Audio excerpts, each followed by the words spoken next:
Match 38 at the Rugby World Cup, and once again the capital city Wellington plays host.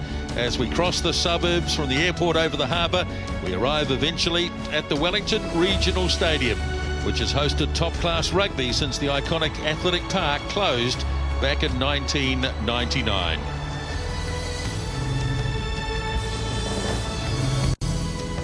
And welcome everyone to the Wellington Regional Stadium for the final match in Pool A at the Rugby World Cup in 2011. The New Zealand All Blacks to play Canada. And no matter what happens here today, Canada will be on their way after this game, because both New Zealand and France have qualified from Pool A. Tonga, with that magnificent win over France yesterday, into third place. And Canada, of course, could overtake them. Well, the crowd's still pouring in on a cloudy day, but there's been very little rain so far, and it is fairly windy.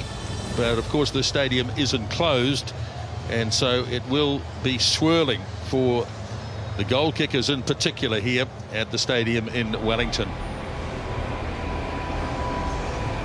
So the arrival of the Canadian team, they played their last game only on Tuesday in Napier against Japan, but they want to finish on a high note. They did have a win over Tonga, which was a big moment for them. Let's have a look at their players. In the front row is well established, although Props Marshall and Bidens have just 20 caps between them. Captain Pat Reardon has vast experience. Jamie Cudmore and Jeb Sinclair both play in Europe, with Cudmore at Clermont in France and Sinclair at London Irish. The loose trio of Carpenter, Kleberger and O'Toole are starting together in a test match for the 12th time, just one short of the Canadian record. Into the backs now, and halfback Ed Furhurst is now in his third World Cup, while Ander Munro was cool against Japan, scoring the vital try and kicking the crucial penalty as well. There's real power in midfield, particularly in the form of DTH Fundamerva, who's joined by Ryan Smith, who's in his third World Cup. And the only change from the Japan game comes at fullback, where Matt Evans replaces James Pritchard, and this allows Connor Traynor to play on the wing. So those are the 15 players who will take the field for Canada. And joining me in commentary today, former All Black Grant Fox. Good afternoon, Nisbo, Grant Nisbet, and good afternoon, everyone. Well, Kieran Crowley's largely kept his side together right throughout the 4 matches in Rugby World Cup pool play so far in Pool A. This being the 4th match for Canada. They're a side that plays with a huge amount of passion. They do the basics very well. Their set piece is quite strong. They play the game very physically, and they will be keen to do very, very well and just put up a very solid performance against the All Blacks this afternoon. One of the faces of the tournament there, Adam Kleberger. Well, a very good crowd in attendance, as you'd expect at an All Black game. Place is sold out, and the All Blacks, well, they'll still be reeling, no doubt, from the announcement made at 10 o'clock this morning that Dan Carter's World Cup is over, and Richie McCaw not playing today, but that is just precautionary. But the big news really out of the camp is that Dan Carter is gone for the tournament. But they'll look to put that behind them as we look at the players today. And into the front row, and a big surprise yesterday for Andrew Hoare as he was handed the captaincy with the defection of Dan Carter, who had taken over from Richie McCaw. To the middle row, and Brad Thorne taking his place on the bench today. The combination is the veteran Ali Williams, relative youngster in Sam Whitelock. The feature of the loose trio, the return to action of Kieran Reid, his first Rugby World Cup game. And with McCall's withdrawal, Victor Vito gets to start on the open side flank. A milestone at halfback, Jimmy Cowan playing in his 50th test match today. And with the injury to Dan Carter, there'll be particular interest in Colin Slade's effort at first 5. In midfield, Sonny Bill Williams making just his 5th start in a test match. And he has with him the 51 test veteran Conrad Smith. And into the back 3, and Mills Muliaina now just 1 test match away from 100, while Zach Guilford gets his chance today, along with his great mate Israel Dagg, who plays on the right wing. Well, a few changes in the All Black side that beat France a number of days ago at Eden Park. Some players very keen to make a statement. Mills Muliaina, the form of Israel Dagg, really needs to show his attacking prowess, which we know he's got plenty of. just been a bit quiet by his standards. Victor Vito in the 7 jersey, a late call-up for the injured Richie McCaw. And the return, as you said, Grant, of Kieran Reid. A lot of interest there. So this side needs to continue with the statement they made against France with an emphatic performance against Canada this afternoon. There is Colin Slade practicing his goal kicking. Our man sidelined today is Ian Smith.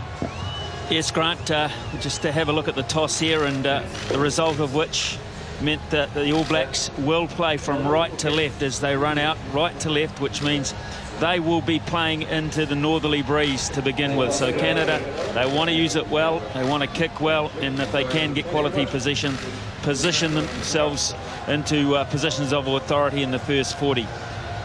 Difficult day for kickers, though. It's certainly one that's going to test them. And there's a man in the crowd, all-white coach Ricky Herbert, who knows about coaching a side in the wind. I wonder about Kieran Crowley. You know Wellington wind as well. Yes, slightly different conditions from yesterday when we were here for the France-Tonga game. No wind on that occasion, but just swirling a little today. Well, the wind is from the north, but it doesn't make much difference in the stadium as we look in on the All Black dressing room.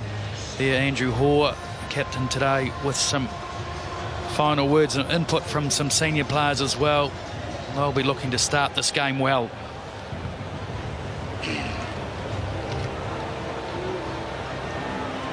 So the ground filling up rapidly.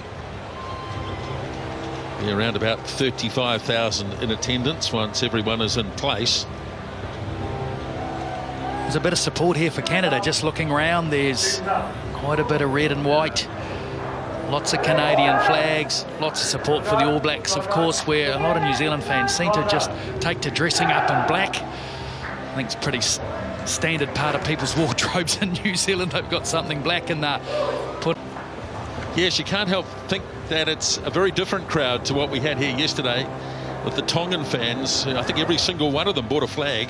This is perhaps a slightly more conservative audience, if you like.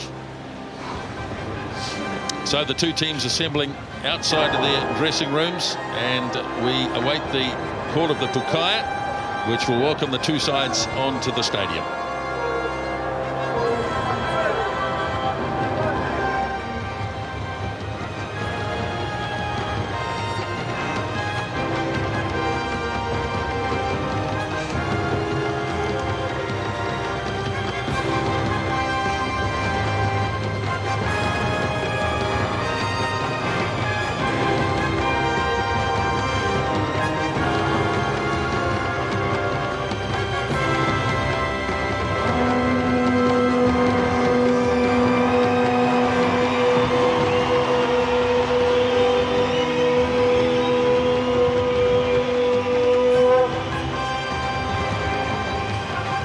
Call has been made, and the two teams now to emerge from the tunnel, and they'll be greeted by an enthusiastic crowd here in Wellington.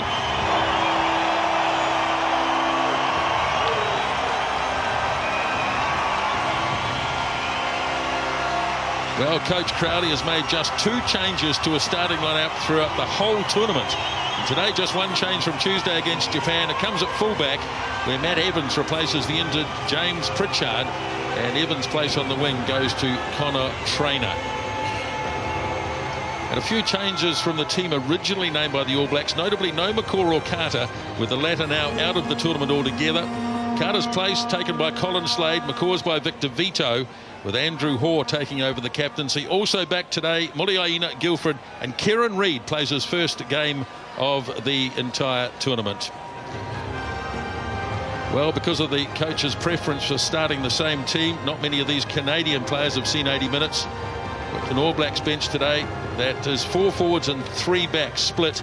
Piri Wepu, the man that covers number 10. 2 locks in there, Anthony Borich and Brad Thorne. Now standing by for the respective national anthems of New Zealand and Canada. Ladies and gentlemen, would you please be upstanding for the national anthems of Canada and New Zealand, recorded by the New Zealand Symphony Orchestra and performed by the New Zealand Choral Federation Anthem Choir and the New Zealand Sign Language Sign Singers.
Two rousing versions of the respective national anthems of Canada and New Zealand.